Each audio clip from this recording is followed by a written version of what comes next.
ಇನ್ನು ನೀವು ಬಂಗಾರದ ಗಣಿ ಚಾನೆಲ್ಗೆ ಸಬ್ಸ್ಕ್ರೈಬ್ ಆಗದಿದ್ದರೆ ಈ ಕೂಡಲೇ ಸಬ್ಸ್ಕ್ರೈಬ್ ಬಟನ್ ಅನ್ನು ಕ್ಲಿಕ್ ಮಾಡಿ ಹಾಗೂ ದಿನನಿತ್ಯದ ಅಪ್ಡೇಟ್ಸ್ಗಳಿಗಾಗಿ ಬೆಲ್ ಐಕಾನ್ ಅನ್ನು ಪ್ರೆಸ್ ಮಾಡಿ. ಯಾದಗಿರಿಯಲ್ಲಿ ಕಳೆದ 5-6 ವರ್ಷಗಳಿಂದ ನೂತನ ಶಿಕ್ಷಣಾಧಿಕಾರಿ ಕಚೇರಿ ಕಟ್ಟಡ ಕಾಮಗಾರಿ ನೆನೆಗುದಿಗೆ ಬಿದ್ದಿರುವುದು ನಾಚಿಕೆಗೇಡಿನ ಸಂಗತಿಯಾಗಿದೆ. ಸಾರ್ವಜನಿಕರು ಇದು ಮುಗಿಯಲಾರದಂತಹ ಕತೆ ಎಂದು ಮಾತನಾಡಿಕೊಳ್ತಾ ಇದ್ದಾರೆ. ಹೌದು, ಅನೈತಿಕ ಚಟುವಟಿಕೆಗಳಿಗೆ ಆಶ್ರಯವಾಗಿರುವಂತಹ ಈ ಕಟ್ಟಡ ಕುಡುಕರಿಗೆ ನೆರಳಾಗಿದೆ. ಇಲ್ಲಿ ಸುತ್ತಮುತ್ತಲು ವಿದ್ಯಾರ್ಥಿನಿಯರು, ಕಾಲೇಜು, ಪ್ರೌಢಶಾಲೆ ಮತ್ತು ಪ್ರಾಥಮಿಕ ಶಾಲೆಗಳಿವೆ.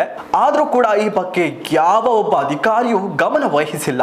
ಇನ್ನು ಶಿಕ್ಷಣ ಇಲಾಖೆಯ ಅನುದಾನದಲ್ಲಿ ಸುಮಾರು 40 ಲಕ್ಷ ರೂಪಾಯಿ ವೆಚ್ಚದಲ್ಲಿ ನಿರ್ಮಿಸಲಾಗಿರುವಂತಹ ಈ ಕಟ್ಟಡದ ಕಾಮಗಾರಿ ಸಂಬಂಧಪಟ್ಟಂತಹ ಅಧಿಕಾರಿಗಳು ನೂತನ ಸಿಇಒ ಕಚೇರಿ ಕಟ್ಟಡದ ಕುರಿತು ಯಾವುದೇ ಕ್ರಮ ಕೈಗೊಳ್ಳದೆ ಮೌನವಾಗಿದ್ದಾರೆ.